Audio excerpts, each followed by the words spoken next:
আসসালামু আলাইকুম। শহীদ ওসমান হাদি ভাই বলছিলেন যে জান দেব কিন্তু জুলাই দিব না। জানটা ঠিকই দিয়ে দিলেন, জুলাইটা উনি দিয়ে গেলেন না। কিন্তু আজকে জুলাইটারে নেওয়ার জন্য বা ভাগ বাটোয়ারা করার জন্য সরকার দলীয় দল উঠা পড়া লাগছে। আগামীতে আবার যদি কোনো জুলাই হয়, ইনশাল্লাহ ওই জুলাইটাতে আমরা কেউ জান দিব না। যারা জুলাই নিয়ে খেলতে চায় আমরা তাদের জান দিব ইনশাল্লাহ। ইনকলাব জিন্দাবাদ। বিপ্লব একটা শ্রীলঙ্কাতে হয়েছে, তার দেখা দেখি একটা বাংলাদেশে বিপ্লব হয়েছে, তার কিছুদিন পরে নেপালে একটা বিপ্লব হয়েছে। যুগে বিপ্লব হইতেই থাকে, কিন্তু বিপ্লবটারে অনেকে রক্ষা করতে পারে না, যেমন আমরা বাংলাদেশ পারি নাই। নেপালের দিকে যদি তাকায়, নেপাল সরকার যে দুইটা মেজর কাজ করছে, একটা হচ্ছে গিয়ে সে সরকারি স্কুলগুলো বন্ধ, প্রাইভেট স্কুলগুলো সে বন্ধ করে দিছে। কারণ তাদের চিন্তা হচ্ছে গিয়ে প্রাইভেট স্কুলগুলো তেমন কি পড়ানো হয় যেটা সরকারি স্কুলে পড়ানো সম্ভব না। মূল কথাটা যদি আমরা চিন্তা করি, যে আমরা কিন্তু দেখবো যে প্রাইভেট স্কুলগুলোতে সরকারি কর্মকর্তাদের বাচ্চারা কিন্তু অনেক বেশি পড়ে, এবং যারা সরকারের সাথে রিলেটেড এমপি মন্ত্রীদের বাচ্চারা হচ্ছে গিয়ে তারা প্রাইভেট স্কুলগুলোতে পড়তে যায়। তাহলে সরকারিগুলোতে কেন না? কারণ হচ্ছে সরকারিগুলোতে ওই ধরনের ফ্যাসিলিটিস সরকার দেয় না। সেগুলো হচ্ছে শুধু সরকারের আমলা মন্ত্রীদের হচ্ছে টাকা কামানোর এক একটা মেশিন। এরপর সে করছে যে তেলবাজদেরকে দূরে সরাই দিছে। একটা মন্ত্রী তার বউকে কোন একটা জায়গায় নিয়োগ দিছিলেন, সে ওই মন্ত্রীকে হচ্ছে গিয়ে সেখান থেকে বহিষ্কার করছে। তো আপনাদের কি মনে হয়, বাংলাদেশে কি এই ধরনের কি হইতে পারতো না? পারতো।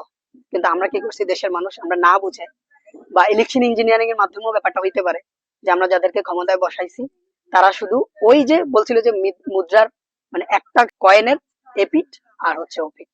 তাই এই জন্যই বললাম যে আমরা বিপ্লবটারে আমরা ধরে রাখতে পারি না। যদি আবার কখনো বিপ্লব হয়, ইনশাল্লাহ আমরা বিপ্লবটারে অবশ্যই ধরে রাখবো। ধন্যবাদ। আহ 71 সালের যুদ্ধ তো আমাদের সবার মনে আছে। আমরা 71 সালের যুদ্ধ আমরা দেখি নাই। তো কখনো শুনছেন যে পিতার আগে পুত্রের জন্ম নিতে, পিতার আগে পুত্রের জন্মগ্রহণ হয়, এরকম কোথাও কখনো শুনছে? মুক্তিযুদ্ধের সময় বাংলাদেশে দুইটা দল ছিল, একটা হচ্ছে জামাত ইসলামী আর একটা হচ্ছে আওয়ামী লীগ। তো বিএনপি দলটা জন্মায় 1978 সালে। আজকে মানে হাস্যকর বিষয়, আজকে ওই বিএনপি বলতেছে যে মুক্তিযুদ্ধ নাকি শুধু বিএনপি চাইছে, আওয়ামী লীগ বা জামাত নাকি মুক্তিযুদ্ধ চায় নাই। আচ্ছা, ওইটা হচ্ছে ওই যে ওইটা বললাম যে আহ পিতার আগে পুত্রের যে জন্মগ্রহণ, সেটাকে বলা হলো। তো এরপরে আরেকজনকে দেখলাম যে মানে শিশু মুক্তিযোদ্ধা ঘোষণা করা হলো। সংসদে এক একটা সেশনের জন্য কতগুলো লাখ টাকা খরচ হয় সেটা আমরা সবাই জানি। আর ওই সংসদে বসে কতগুলো তেলবাজ মন্ত্রী, কতগুলো তেলবাজ এমপি বসে বসে সরকারের তেলাইতে থাকে। আর তেলটার মধ্যে সবচেয়ে বড় তেল হলো বর্তমান সময়ে যে শিশু মুক্তিযোদ্ধা।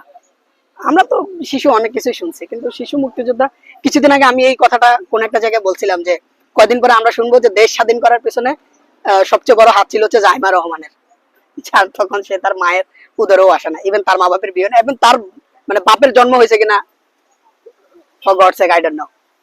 তো দেশের মধ্যে যদি মনে করেন যে দেশটা কখন গোল্লায় যায় জানেন, যখন হচ্ছে এই ধরনের তেলবাজ মন্ত্রী, এই ধরনের মানে চারটে চারটে চারটে চারটে চারটে যে জিব্বা ক্ষয় করে ফেলাম এমপি মন্ত্রীরা যখন সংসদে যায় তখনই হচ্ছে গিয়ে দেশটা গোল্লায় যায়। তো আমাদেরকে এইগুলো থেকে বেঁচে থাকতে হবে, এই ধরনের মন্ত্রীদের থেকে আমাদেরকে বেঁচে থাকতে হবে। ধন্যবাদ। সেটা হচ্ছে রেমিটেন্স বন্ধ করে দিয়েছিলাম। এই রেমিটেন্স বন্ধ করে দেওয়ার পর হচ্ছে হাসিনার মসনদ কাইপা উঠছিল।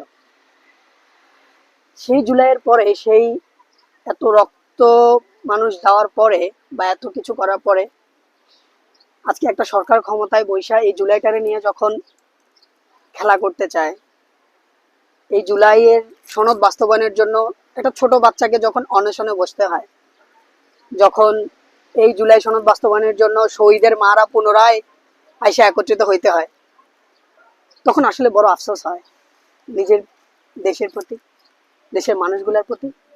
মাঝে মধ্যে করুণা হয়। আমরা দেশের মানুষকে অনেক ভালোবাসি। দূর প্রবাসে পড়ে থাকেও যখন আমরা একটা বন্যার খবর শুনতে পাই না, বুকটা আটকায় উঠে। আমরা এটা ভাবি না যে আমার পরিবারের কিছু হইলো কিনা, আমরা ভাবি আমাদের দেশের মানুষটা ভালো আছে কিনা।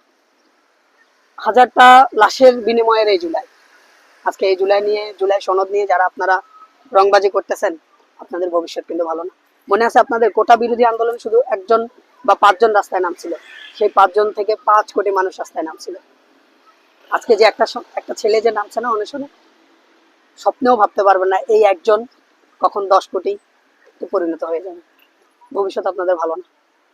ভালো ভালো জুলাই সনদটা করে দেন, বাস্তবায়ন করে দেন, মানুষ আপনাদেরকে ভালোবাসা আগলায় নেবে। ধন্যবাদ। সংসদে অনেকগুলো বিল প্রস্তাবনা হয়ে গেল, বিল পাশও হয়ে গেল, কিন্তু আমাদের মাননীয় পাপেট প্রধানমন্ত্রী তারেক রহমান শেখ হাসিনার সুযোগ্য সন্তান, থুকু বেগম জিয়ার সুযোগ্য সন্তান। আসলে শেখ হাসিনা বললেও ভুল হবে, শেখ হাসিনার সন্তান বললেও ভুল হবে না, কারণ হচ্ছে গিয়ে সবকিছু সবকিছু তো শেখ হাসিনার মতোই চলতেছে। সংসারে শুধু মা চেঞ্জ হয়েছে, কিন্তু সন্তান, পরিবার সবাই কিন্তু সেম।